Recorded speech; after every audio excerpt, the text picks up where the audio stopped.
एक दुनिया जहां जिंदा रहना सबसे बड़ा युद्ध है, जहां इंसानियत से ज्यादा जिंदा लाशें हैं और हर दिल में एक तूफान है बदले का, दर्द का और पछतावे का। ये है एली की कहानी, जो अपनों को खोकर बन चुकी है मौत का साया। और एबी की कहानी, जिसे लगता है वो है सही, लेकिन उसके हाथ भी खून से रंगे हैं। इस सीजन में प्यार भी है, धोखा भी, वफादारी भी है और खून की नदियां भी। ज़ॉम्बीज़ सिर्फ खतरा नहीं है, असली खतरा है इंसान। This is the last of us season 2, एक सफर जो खत्म नहीं होता।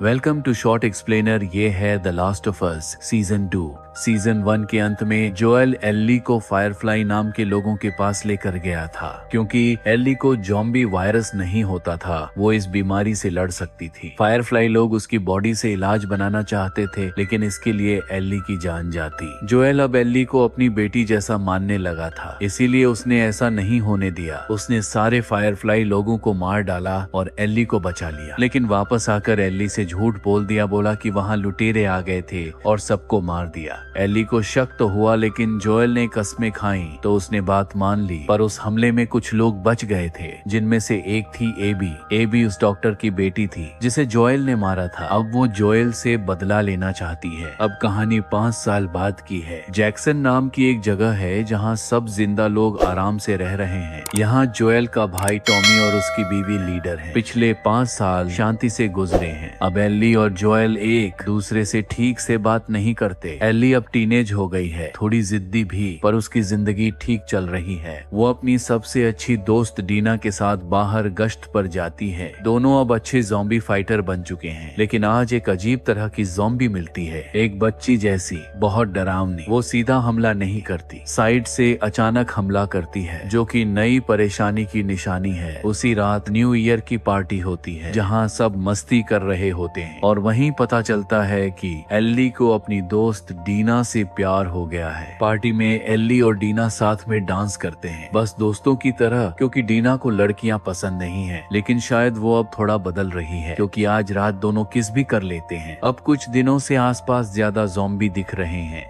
इसलिए कुछ लोगों को बाहर भेजा जाता है पता लगाने। लेकिन बाहर सिर्फ ज़ॉम्बी ही नहीं है, जोएल का पुराना गुनाह अब उसका पीछा कर रहा है। जी हाँ, एबी ने आखिरकार जोएल को ढूंढ लिया है। जब वो आसपास स्काउटिंग कर रही होती है, उसे कुछ जमे हुए ज़ॉम्बी दिखते हैं, लेकिन वो तो बस शुरुआत होती है। बर्फ के नीचे एक पूरा ज़ॉम्बी हाइव छुपा हुआ होता है। सैकड़ों ज़ॉम्बी एकदम गुफा जैसी जगह में सो रहे थे। सीन बहुत ही खतरनाक होता है, भागदौड़, डर और क्लॉस्ट्रोफोबिक माहौल। लेकिन ठीक टाइम पर जोएल आकर एबी को बचा लेता है। इतने ज़ॉम्बी जग जाते हैं कि पूरे जैक्सन शहर पर हमला हो जाता है। जैक्सन के लोग तैयार थे, ऑयल बैरल फेंकते हैं और बूम, धमाके से ज़ॉम्बी उड़ाते हैं। पर ज़ॉम्बी बहुत ज्यादा हैं, यहाँ तक कि एक बड़ा सा ज़ॉम्बी दीवार तोड़कर अंदर घुस आता है। टॉमी उसे दूर ले जाता है, हाथ में फ्लेम थ्रोअर होता है, लेकिन गैस खत्म हो रही होती है। फिर भी किसी तरह उसे मार गिराता है, पर हालात बहुत बुरे हो रहे हैं। उधर जोएल बर्फीले तूफान में जैक्सन तक नहीं पहुंच पाता, तो वो पास के एक कैंप में रुकता है, जो कि एबी का ही होता है। अब एबी असली चेहरा दिखाती है। वो जोएल से बदला लेने आई है, क्योंकि उसने उसके पिता को मारा था। जोएल को अपनी गलती की सजा मिलने वाली है। एल्ली उसका पीछा करते हुए उसे बचाने पहुंचती है, लेकिन तब तक देर हो चुकी होती है। जोएल को इतना पीटा गया होता है कि वो मरने के कगार पर होता है। हमें लगा था जोएल इस सीजन का हीरो होगा, लेकिन नहीं। सीजन 2 की शुरुआत में ही उसकी मौत हो जाती है। अब एबी ने एल्ली के पिता जैसे जोएल को मार दिया है और अब एल्ली बदला लेने की कसम खा चुकी है। लेकिन एबी खुद को अच्छा इंसान मानती है, इसलिए वो एल्ली को जिंदा छोड़ देती है। उधर जैक्सन शहर पर भयानक हमला हुआ था, लेकिन किसी तरह वो अब भी खड़ा है। एल्ली काउंसिल से मांग करती है कि जोएल के हत्यारों से बदला लेने के लिए एक टीम भेजी जाए, लेकिन काउंसिल कहती है उनके पास अभी संसाधन नहीं है, वो मुश्किल से खुद को बचा पा रहे हैं। तो काउंसिल एल्ली को मना कर देती है, लेकिन एल्ली तो ठानी है जाने की और उसकी बेस्ट फ्रेंड डीना भी साथ चलने को तैयार है। तो दोनों निकल पड़ती हैं एक cross country girls road trip पर। एबी ने एक वुल्फ भेड़िया लोगो वाला पैच पहना था, जो WBLF यानी वॉशिंगटन लिबरेशन फ्रंट का निशान है। तो हमारी दोनों लड़कियां पहुंचती हैं सिएटल। शहर काफी हद तक खाली दिखता है। उन्हें एक ही बिल्डिंग पर वुल्फ का लोगो दिखता है, तो लगता है ये कोई छोटा सा ग्रुप होगा, लेकिन वो बुरी पूरी तरह गलत थी। वुल्फ्स कोई छोटा गैंग नहीं बल्कि एक पूरी आर्मी है। अब हमें फ्लैशबैक दिखाया जाता है कि यहाँ क्या हुआ था। बाकी शहरों की तरह यहाँ भी महामारी के बाद सरकार यानी फेडरा एक मिलिट्री तानाशाही बन गई थी। वॉशिंगटन लिबरेशन फ्रंट असल में एक लोकतांत्रिक क्रांति के तौर पर शुरू हुआ था। एक ईमानदार अफसर आइजैक ने फेडरा को गिराने में मदद की और खुद वुल्फ्स का लीडर बन गया। अब वुल्फ्स एक नई दुश्मन ग्रुप से जंग में हैं, जिन्हें कहते हैं सेरापाइट्स। ये लोग एक अजीब सा धर्म वाला कल्ट है जो अपने चेहरे पर जोकर जैसी कटें बनाते हैं। वुल्फ्स इन्हें स्कार्स कहते हैं। अब यहाँ दोनों ओर से हिंसा और बर्बरता हो रही है। युद्ध बहुत ही खतरनाक मोड़ पर पहुंच चुका है। जब एल्ली और डीना चुपके से वुल्फ्स के एक अड्डे में घुसती हैं, तो उन्हें पता चलता है कि स्कार्स पहले ही वहां हमला कर चुके हैं और सबको मार डाला है। तभी वुल्फ्स की दूसरी टुकड़ी वहां पहुंच जाती है। एल्ली और डीना भागने की कोशिश करती हैं, लेकिन उन्हें देख लिया जाता है। भागते भागते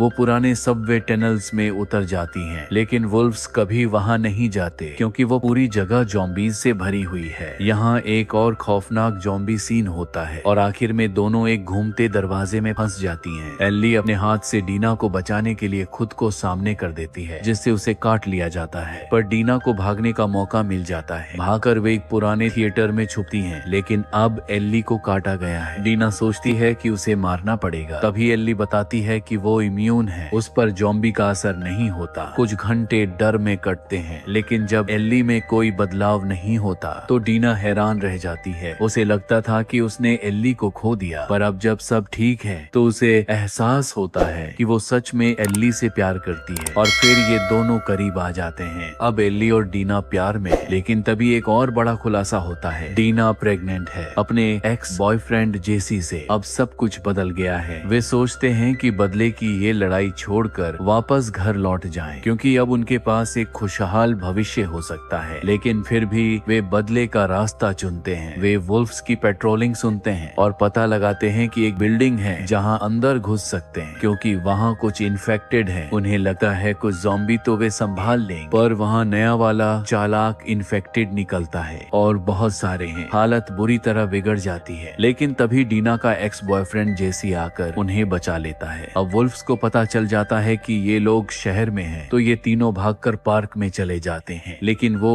जगह सेरापाइट्स का इलाका है, जो वुल्फ्स को फांसी देकर और पेट चीरकर मारते हैं। और अब स्कार्स यानी सेरापाइट्स को इनका पता चल गया है। डीना के पैर में तीर लग जाता है, तो अब सब अलग हो जाते हैं। जेसी डीना को लेकर सुरक्षित जगह की ओर भागता है और एल्ली अकेले हॉस्पिटल की तरफ जाती है, क्योंकि उसे लगता है कि अब भी वहीं छिपी है। लेकिन अफसोस, अब भी वहां नहीं मिलती। उसकी एक दोस्त मिलती है। अब एक लंबा चेज सीन शुरू होता है। एल्ली भागते भागते हॉस्पिटल के बेसमेंट तक पहुंच जाती है। यह बेसमेंट पहले ही सील कर दिया गया था, क्योंकि वहां हर तरफ फंगल इन्फेक्शन फैला हुआ है। यहाँ के मशरूम अब ऐसे बन चुके हैं कि इन्फेक्शन हवा से फैलता है। एल्ली उस लड़की को पकड़ लेती है। वो समझाने की कोशिश करती है, तुम्हें शायद नहीं पता, लेकिन जोएल ही विलन था। उसने सारे फायरफ्लाइज को मार डाला था। पर एल्ली को कोई हैरानी नहीं होती। वो कहती है, हाँ मुझे सब पता है। और वो परवाह नहीं करती, बल्कि बुरी तरह मारती है उस लड़की को, ताकि उससे अब्बी की लोकेशन उगलवा सके। अब हमें एक इमोशनल फ्लैशबैक एपिसोड मिलता है, जिसमें जोएल और एल्ली के साथ बिताए गए 5 साल की प्यारी यादें दिखती हैं। हर साल उसके बर्थडे पर जोएल कुछ खास करता था, कई दिल को छू लेने वाले पल। टीनेज में भले ही एल्ली थोड़ा बगावती हो गई थी, फिर भी जोएल उसे अपनाता रहा। लेकिन इन दोनों के बीच असली झगड़ा कुछ महीने पहले शुरू हुआ था, जब जोएल ने किसी और से झूठ बोला और एल्ली को पूरा सच समझ आ गया कि जोएल ने फायरफ्लाइज को मारा था। नए साल की रात इन दोनों ने आखिर बात की थी और जोएल ने सच्चाई कबूल की। एल्ली बहुत नाराज थी। तुम्हें मुझे मरने देना चाहिए था ताकि दुनिया बच सके, पर इन दोनों का प्यार बहुत गहरा था। एल्ली ने उसे माफ करने का फैसला कर लिया। अब कहानी वापस वर्तमान में आती है। थिएटर में सब फिर से मिलते हैं। जेसी और टॉमी ने इनका पीछा किया था और अब साफ है कि ये सब बहुत बड़ी मुसीबत में फंस चुके हैं। प्लान बनता है कि अब टॉमी को ढूंढो और सिएटल से निकल लो, लेकिन टॉमी तय जगह पर नहीं है। रेडियो पर खबर आती है कि वुल्फ्स ने उसे पियर पर पकड़ लिया है। उधर स्काउटिंग करते वक्त एल्ली को दिखता है फेरिस व्हील, और वही लोकेशन अब्बी की बताई गई थी। व्हील या व्हेल, मतलब या तो फेरिस व्हील या एक्वेरियम। अब एल्ली और जेसी के बीच बड़ी बहस होती है। जेसी कहता है अब बहुत हो गया, पर एल्ली बोलती है मैं यहाँ तक आ चुकी हूँ, अब इसे खत्म करके ही लौटूंगी। एल्ली नीचे जाती है एक बोट लेने, लेकिन वहाँ बहुत सारे वुल्फ्स होते हैं, वो सब निकल रहे हैं उस आइलैंड की ओर जहाँ शायद सराफाइट्स का मेन बेस है। वहाँ एक बड़ा युद्ध होने वाला है, लेकिन अब्बी और उसके दोस्त उस ग्रुप में नहीं है, वो तो कहीं गायब हो गए, शायद उनका कोई अपना सीक्रेट प्लान है। एल्ली उन्हें एक्वेरियम में ढूंढ निकालती है, पर एक बार फिर अब्बी वहाँ नहीं होती। एक लड़का गन उठाने की कोशिश करता है तो एल्ली उसे शूट कर देती है, लेकिन गोली निकलकर एक लड़की की गर्दन में लग जाती है और पता चलता है वो लड़की प्रेग्नेंट है। मरते